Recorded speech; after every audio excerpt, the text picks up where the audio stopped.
I'm started the load development process for my Winchester Model 70 Classic, chambered in 270 WSM. I was able to get some factory ammo previously. We'll just say that I didn't get the results I was expecting out of that. It kind of let me down. But today we're going to start making some hand loads that we hope will meet our goals for this particular project. All right, so the goals for this project. We want to get 3/4 inch groups out of this rifle. Why? It's a long range hunting rifle is what I'm setting it up for. So that is my goal. With that being said, I think the smaller group is going to give me an advantage at distance. Never know what shot may present itself during the hunting season. Number two, probably get 3,150 feet per second. That 3,150 feet per second, I think, will really help us with our maximum point blank range, which we've talked about that in the past. And with the maximum point blank range, it just takes all the air out of the things. So I'm hoping to keep that velocity high for that very reason. I'm also hoping to do that with a 140 grain projectile.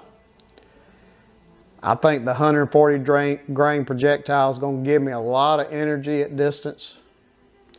And the bigger bullet with the more mass, I just like a heavier bullet. For one thing, I could go with the 130 and get that velocity even higher for maximum point blank range. But I just think that little bit of extra weight and a little bit of extra energy is going to make all the difference. So those are our goals. We have steps to achieve those goals. All right, so number one step is we're going to go and find us a bullet. So I started doing some research. That research took me to the internet. I found some articles and stuff that was talking about projectiles for the 270 WSM. One of them was a Nosler ballistic tip. I've had great luck with that with hunting in the past. And with that being said, I happen to have some on hand, and we all know with components, shortages, and everything, it's hard to find anything nowadays. So it was great that I had them on hand. That was just a plus in my book. All right, so number two is the brass. We talked about it in the last video. If you hadn't had a chance, you might want to check that one out. We'll link it below, where we were doing a range test with factory ammunition because I couldn't get brass. I looked and looked and looked and looked, and when I say I looked, I mean I really looked. And it was just so expensive. I mean, you're talking about, there's some on there right now, 100 pieces for $275. I looked today. So I ended up finding 2 boxes of factory ammunition that I was able to purchase at a decent price. I had to pay up for them, but a fairly decent price. And I was hoping to get some good groups out of them. But you'll see, that didn't happen. And it was subpar ammunition. We go over it in that video, the tips were bent over, you know, so I ended up shooting up 20 of those in a range session.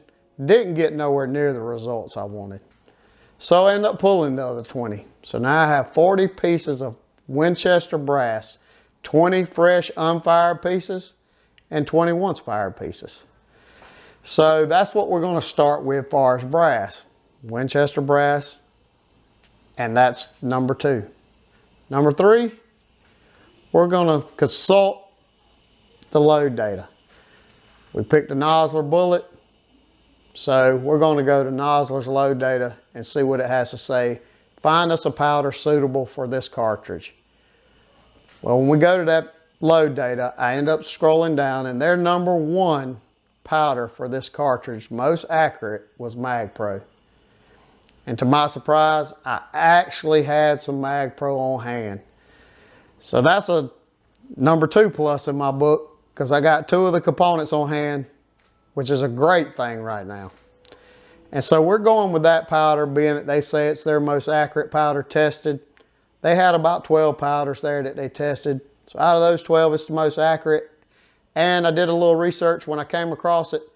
The MagPro was specifically invented for WSM calibers. So we're hoping that works really well. Number 4, last but not least, you got to have a primer. So we're going to go with CCI large Magnum rifle primers. I have those on hand. So I have 3 components, almost like I won the lottery, isn't it? On hand to make these hand loads with. I'm thinking I'm in good shape right now. All right, now that we have our 4 steps in place, we can move on to testing. Testing can be done in many ways. It can be done by the Satterley method. It can be done by ladder testing, which is what I like to use. I use a traditional ladder test. It's worked well. It continues to work well. But whatever works for you, hey, that's great. With that being said, I go to my published load data and I look at the load data, and I usually start at the middle charge and I move up 4/10 of a grain until I get to a 1/2 grain from max charge. I never go up to the max charge because in the past I've run into some slight issues, some little pressure signs, maybe a little bolt sticking, that type stuff. So for me, why chance it? I can't always test my rifles in the summertime when the pressures are at the highest. With that being said, Mag Pro powder, it was made for Magnum cartridges, so piece of advice, you might want to test your cartridges when you're doing your load test in the summertime when your pressures are at the highest, if you can. If not, I would back off that charge from the max just a little bit to be on the safe side. Just a friendly piece of advice may help you, keep you from having some issues in the future. So, with that being said, I start my ladder test that way every single time for every single cartridge I do. This one will be no different. I will start it that same way at that middle charge, plus that middle charge in the published load data keeps me with that velocity, which was one of my goals. It was the second goal on my list, was 3150. The middle for this one is around 3180. So I'm above my second goal. So that's the reason I always choose to start there, because I never really want to go down in that velocity unless we're just really trying to download a cartridge. And for this one, we are not trying to download it in the least. I'm ready to take y'all along with me on this range trip with this load testing. We're going to start at our lowest charge and work to our highest charge and see if we see any pressure signs. I don't think we will, being that we backed off max pressure and max charge. So I think we'll be fine with that. So we're going to get to testing. I'm going to take y'all along with me, and I can't wait to get started.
All right, we're back here at the bench, scratching our heads. Needless to say, we're back at square one. You know, some range trips end up this way. We'll just say that this range trip, it was the good, the bad, and the ugly. All right, we have our target here. Let's just say the good for this target is I get to make another range trip and do some more shooting, which is never bad. Now we can get to the bad and the ugly. We'll just say this whole target's ugly. But the bad is we didn't get the results we were looking for. But like I said, that's not all bad because we get to do more shooting, more testing, which comes with more learning, more knowledge. I made a trip on this one, tried a powder and load combination. It didn't work out. Well, we'll go back to the drawing board. We'll make another adjustment. We'll come back and see if we can't get this fine-tuned to meet our goals. We'll say this target, I averaged all the groups. We're about a 2.5 inch group for 5 groups. Some of them a little worse, some of them a hair better. Some of them were, you know, 1 inch, 2 1/4. Some of them were 2 3/4. Very, very unacceptable for what our goals were, but we're learning stuff as we go with a new rifle, a new setup. And it had me question a little things on the way back from the range trip. Me and Tom did some talking. I was kind of quiet. Usually I'm not a quiet person. We'll just say that. Usually I have plenty of things to say. It had me thinking, so I come back to the bench.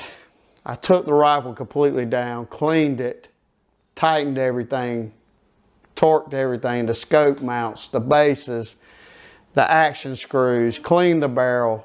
Now we have a solid, clean platform that we know everything's right on, and we're going to get back to doing some range testing next trip, and we're going to have a few different things to try for y'all and see where it goes from there. I hope it gets what we want. We will see.